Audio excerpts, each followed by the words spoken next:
You're now the head of USAID.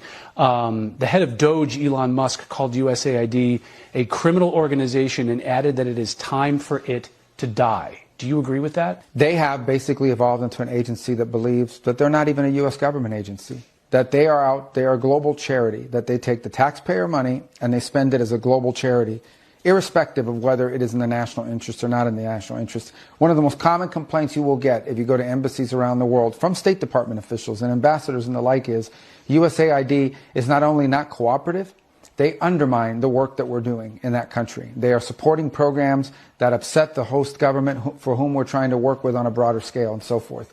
So they're completely unresponsive. They just don't consider that they work for the U.S. They just think they're a global entity and that their master is the globe and not the United States. And that's not what the statute says, and that's not sustainable. Can it be reformed, or does it need to die? Well, that was always the goal, was to reform it. But now we have rank insubordination. Now we have basically an active effort where their basic attitude is, we don't work for anyone. We work for ourselves. No agency of government can tell us what to do. So the president made me the acting administrator.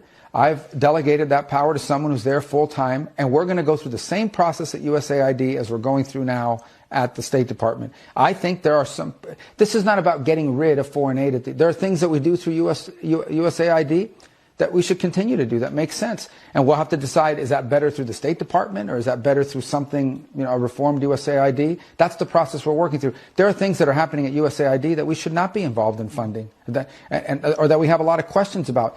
But they're completely uncooperative. So we had no choice but to take dramatic steps to bring this thing under control. Do you think that we'll